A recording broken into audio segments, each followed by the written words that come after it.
तर रत्नागिरीच्या चिपळूणमधील पिंपळी नदीवरील पूल पडलेला आहे। यावेळी एक रिक्षा थोडक्यात बचावली आहे।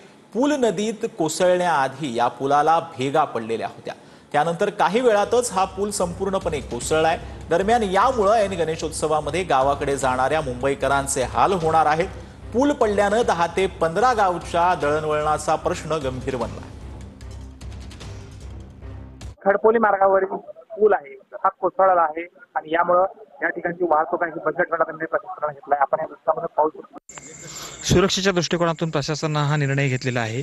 पुलाच्या मार्गावर जाणारा जो रोड आहे हा बंद करण्याचा निर्णय प्रशासनाने घेतला आहे। चोख पोलीस बंदोबस्त या ठिकाणी लावलेला आहे। यामुळे या ठिकाणी वाहतूक कोंडी देखील मोठ्या प्रमाणात झालेली आहे। खडपोली मार्गावरील या पुलाला आज दुपारीच तडे गेले होते। नंतरही यावरून वाहतूक सुरू होती। संध्याकाळच्या वेळेला हे तडे वाढले आणि सध्या हा पूल मध्यभागावरती कोसळला। त्याचा काही भाग कोसळलेला आहे। यामुळे या ठिकाणी सध्या पोलीस बंदोबस्त तैनात ठेवलेला आपल्याला पाहायला मिळतोय। खडपोली MIDC मधली वाहतूक आहे ही सगळी याच मार्गाने चालू असते।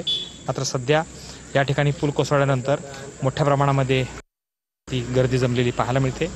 अशा पद्धतीनं रस्त्याचा एक भाग JCBच्या माध्यमातून खोदून हा मार्ग बंद करण्याचा निर्णय प्रशासनाने घेतला आहे। सुरुवातीच्या वेळेला या पुलाला हे तडे गेले होते। वारंवार पुरांचा तडाखा या पुलाला बसलेला होता। यामुळे जे स्ट्रक्चर ऑडिट झाली होती काही वर्षापूर्वी त्यावेळेला देखील हा पूल निकामी असल्याचे स्पष्ट करण्यात आले होते। मात्र कोणतीही सुधारणा केली गेली नव्हती आणि यामुळे हा पूल कोसळला। सुदैवाने या ठिकाणी कोणतीही जीवितहानी झालेली नाहीये। तर सागावकर, मराठी, चिपळूण, रत्नागिरी।